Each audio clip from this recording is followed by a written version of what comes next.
नमस्कार, अस्सलाम वालेकुम, आदाब। मैं हूं यूसुफ अली। आप देख रहे हैं सेवन न्यूज़ लाइव। आइए नजर डालते हैं आज की खास खबर। इस समय हमारे साथ कुछ सामाजिक कार्यकर्ता मौजूद है जिन्होंने एक ग्रुप इस समय क्रिएट किया है, NH48 एक्शन कमेटी। ये जो ग्रुप है, इस ग्रुप का जो मेन काम है इस समय हमारे देश में जो हाईवे है, खासकर हम वसई विरार रीजन की बात करें तो वसई से होकर गुजरने वाला मुंबई अहमदाबाद हाईवे, उसकी क्या हालात है, क्या कंडीशन है, ये हम वसई वालों को नहीं बल्कि देश भर में चलने वाले अलग अलग लोगों को मालूम है कि क्योंकि ये हाईवे है, कहीं हर रोज यहाँ से कहीं गाड़ियां जो नेशनल लेवल पर रन करती हो जाती है। शायद ही उन गाड़ियों को ऐसा अनुभव दूसरी जगह होता होगा जो अनुभव यहाँ होता है। किसी भी देश का जो आईना कहा जाता है तो उस देश का इंफ्रास्ट्रक्चर कहा जाता है, जिसमें रेलवे लाइन हो और खास करके वहां के नेशनल हाईवे। हमारे देश के नेशनल हाईवे कैसे हैं ये आपको बताने की जरूरत नहीं है। और खासकर हम वापस आते हैं वसई विरार नेशनल हाईवे पर, जिस तरह से इस समय गड्ढों का साम्राज्य पिछले 2-3 सालों से जैसे हालात बनते हैं, एक चंद किलोमीटर 50-40 किलोमीटर जाने के लिए इंसान को कम से कम 5 घंटा 8 घंटा का समय, जहां 1 घंटा में पहुंचा जा सकता है वहां उतना समय लगता है। इससे आज लोग परेशान है, त्रस्त है, लेकिन प्रशासन फिर भी मस्त है। प्रशासन को इनसे कोई फर्क नहीं पड़ता है कि पब्लिक क्यों परेशान है। और इसकी तस्वीर हमारे देश में ही नहीं तो बल्कि पूरे वर्ल्ड में एक ऐसा मैसेज जा रहा है कि ये देश ऐसा हो गया जहाँ के नेशनल हाईवे इस तरह के हैं कि वहां लोग गुजारा नहीं कर पा रहे। तो उसी चीज को लेकर ये कमेटी है, इनको होने वाली तकलीफ को लेकर आने वाले 2 दिनों बाद आने वाले संडे के दिन इनका एक वहां पर साइलेंट मार्च है। वहां ये लोग प्ले कार्ड लेकर साइलेंट एक मूक मोर्चा करने वाले हैं और प्रशासन को जगाने की कोशिश करने वाले हैं। तो इसी मुद्दे पर मुलाकात करते हैं, बात करते हैं। हमारे साथ जेम्स सर है। ये NH48 जो मुद्दा जो है, आप रोड देखते हैं कि कभी कुछ महीनों से जब से उन्होंने कॉन्क्रीटाइजेशन का काम लिया है सेंट्रल गवर्नमेंट ने, तो ये जो पट्टा है, जो वसई विरार वाला जो पट्टा है, वो एकदम खराब स्थिति में है। हर दिन 10-12 एक्सीडेंट तो होता ही रहता है। पुलिस स्टेशन से हमको मिली हुई खबर है। और लोगों की मौत होता है, लोगों का इंजरीज होता है, गाड़ियां गिरती हैं, फिर गाड़ियों का मेंटेनेंस का कोई खर्चा, पानी, लोगों को कहीं जाना होगा। यही मेन रोड है जहाँ पे हम लोग को अहमदाबाद से, गुजरात से, सूरत से आने वाले लोगों को एयरपोर्ट जाने के लिए यही एक रोड है। तो लोगों का एयरपोर्ट का जो फ्लाइट का जो टाइमिंग है वो मिस होता है। पब्लिक जो बीमार है, जो एम्बुलेंस में जाना चाहते हैं हॉस्पिटल के कोई अपॉइंटमेंट लेकर, उनको उनका डॉक्टर का अपॉइंटमेंट मिस होता है। तो बहुत सारा प्रॉब्लम है। तो हमने देखा कि बहुत सारे NGOs हैं, बहुत सारे एसोसिएशंस हैं ये वसई विरार रीजन में, सब लोग अपना अपना काम कर ही रहे हैं, लेकिन कोई इकट्ठा होकर आज तक काम नहीं किया। तो हमने सोचा कि हम लोग सब लोग मिलकर एक काउंसिल बनाते हैं, एक एक्शन काउंसिल बनाते हैं NH48 का मुद्दा को लेकर, और सब लोग मिलकर रिस्पॉन्सिबिलिटी लेते हैं, क्योंकि ये पैसा हमारा लगा हुआ है रास्ते के ऊपर। भले गवर्नमेंट बनाता है रास्ता, लेकिन पैसा, कोई रास्ता बनाने का पैसा जो है तो हमारे टैक्स का पैसा है, मेरा, आपका, सभी का, जो इंडियन सिटीजन है सब अपने पैसे से रोड बनाया जाता है। तो रोड बनता ही नहीं है, रोड है ही नहीं। हम लोग पूछते टोल लगाते हैं, टोल भरना ही पड़ता है, दादागिरी है, नहीं तो हम लोग छोड़ते ही नहीं है। तो ऐसा बहुत सारा चीजें, तो हमको लगा कि हमको एक साथ में मिलकर इकट्ठा होकर ऐसा कुछ काम करना चाहिए जो गवर्नमेंट को जागरूक करे कि देखो भाई बहुत कुछ हो गया। हमने अभी आपको लेटर भी लिखा, आप कुछ करते ही नहीं है। हमने आपको ग्रीवेंसेस सेल आपने जो बनाया उसमें भी लिखते हैं, बहुत सारे एसोसिएशन से, बहुत सारे NGOs ने लिखा हुआ, लेकिन कुछ हुआ नहीं है एक्शन। तो हमने सोचा कि चलो मिलकर एक ऐसा कुछ करें जो चुपचाप खड़ा रहना है, स्लोगनरिंग नहीं करेंगे, चिल्लम चिल्ली नहीं करेंगे।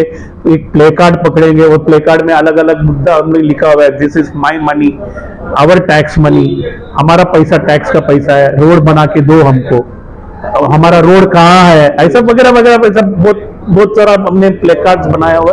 हम लोग सभी को बोलेंगे कि एक एक पकड़ के खड़े रहो, चुपचाप 2 घंटा खड़ा रहना, ताकि लोग, गवर्नमेंट को पता चले कि लोग अभी रास्ते पे चुपचाप उतरे हैं। इसके बाद में अगर नहीं हुआ काम तो हमको साथ में और कुछ सोचना पड़ेगा कि ये मुद्दा कैसे उठाना है। कितने NGO हैं इसमें? अभी एक 12-13 एसोसिएशन जुड़ा हुआ है और 6-7 NGOs भी जुड़े हुए हैं इसके साथ में। हमें किसी रोड से किस तरह से तकलीफ है, क्या परेशानी है? ऐसा है, अपना जो रेगुलर ट्रैवलर्स भी रहते हैं ऑफिस गोअर्स, तो उन लोग को ऑफिस पहुंचने को नहीं होता है, कभी रिटर्न और जाते ही रिटर्न आना पड़ता है, कभी गाड़ी खड्डा में गिरता है, ब्रेकडाउन होता है, यानी वो लोग का नौकरी का सवाल हो गया। नौकरी का भी सवाल होता है कि ऐसा ऑफिस में आके क्या करेगा, कि इधर से इतना टायर्ड होके 6-6 घंटा ड्राइव करके ऑफिस जाता है, फिर आधा दिन ऐसे ही जाता है, तो रिटर्न में घर पे आते हैं 2 बजे 3 बजे। तो अगेन सेम थिंग, अभी डॉक्टर के पास जाने का है कि मेरा अनुभव है कि मैं 11 बजे का टाइम दिया था, सुबह 7 बजे से निकला, मैं बोलता 2 बजे। और आपका जो आंदोलन होने वाला है, ये किसी पॉलिटिकल बैनर के तले होने वाला है या कोई पॉलिटिकल इन्वॉल्वेशन रहेगा? नहीं, ये इसका कोई पॉलिटिकल का एफिलिएशन नहीं है, पॉलिटिकल का इन्वॉल्वमेंट नहीं है। हम लोग आम जनता के लिए बोला है। पॉलिटिकल लोग हैं, अभी मेरे को भी पॉलिटिक्स है, इनको भी पॉलिटिक्स है, सबको पॉलिटिक्स है, लेकिन ये जो आंदोलन के लिए हम लोग पॉलिटिकल पार्टीज को इसको भी इन्वॉल्व नहीं करते हैं, क्योंकि पॉलिटिकल पार्टीज हमको वापस आश्वासन देगा, काम नहीं होता है। अब मुझे मालूम है ना, तो अपने को आश्वासन देता है और करेगा, ऐसा करेगा, एम्स कि इसको 200 करोड़ सैंक्शन हो गया, इसको 500 करोड़ सैंक्शन हो गया, ऐसा बोलता है, लेकिन काम नहीं होता है। अभी आपका डायरेक्ट अनुभव होगा, नायगांव से ब्रिज बांधा है, रेलवे और अभी तक बांधा है, ऊपर से नीचे जाने का नहीं है, कितना तकलीफ होता है। अभी तो एक्सेस नहीं है, एक्सेस है लेकिन नहीं हुई इसका। जैसे अभी जेम्स सर कह रहे थे कि ग्रीवेंसेस और कंप्लेन जाती है, लेकिन प्रशासन उस पर रिएक्ट नहीं करता है, तो क्या हम ये माने कि प्रशासन पूरी तरह से ध्वस्त हो चुका है और वो अपनी मनमर्जी कर रहे थे? मनमर्जी कर रहा है, क्योंकि प्रशासन अलर्ट होने के लिए पब्लिक को रोड में उतरना पड़ता है, यदि उतरना पड़े तो उतरता ही है। अभी साइलेंट प्रोटेस्ट का बात किया, अभी नहीं हो गया तो हम लोग दूसरे रास्ता निकालना पड़ेगा, दूसरे रास्ते से जाएंगे, लेकिन हम लोग छोड़ने वाला नहीं है, खाली एक आंदोलन करके चुप बैठने वाला नहीं है, तो आगे भी फाइट करेंगे। तो ये NH एक्शन काउंसिल जो है, इन्होंने भी साफ इशारा दिया है कि रविवार को इनका मोर्चा रहेगा, लेकिन अगर भविष्य में नौबत आई तो फिर से रोड पर उतरेंगे। और रोड पर उतरने का मतलब ये मुख्य मोर्चा एक्चुअली जो कहा जाता है कि जहां कुछ बोला नहीं जाता है उसमें आवाज ज्यादा होती है, तो इनका यही मकसद है कि हम किसी तरह का ये नहीं कर रहे हैं, लेकिन उसके बावजूद अगर प्रशासन अब भी नहीं जगता है तो कहीं ना कहीं आगे कुछ और भूमिका लेनी पड़ेगी।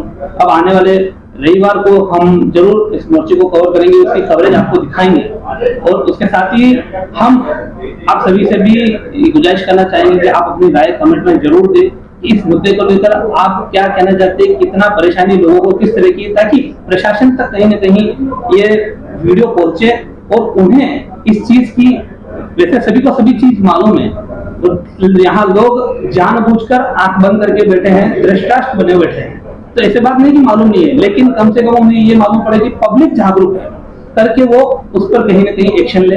NHAI जो कि इस देश की विकास में एक बड़ा योगदान रखना चाहिए, उसी NHAI से अगर इस तरह की शर्मनाक चीजें सामने आती है तो फिर हम दूसरों से क्या अपेक्षा करें। आज के लिए अभी के लिए इतना ही। वैसे ही नाराजबाद से हमारे चैनल सैफ न्यूज लाइव पर अपने व्यापार और सेवा से संबंधित विज्ञापन प्रसारण हेतु दिए गए मोबाइल नंबर पर संपर्क करें।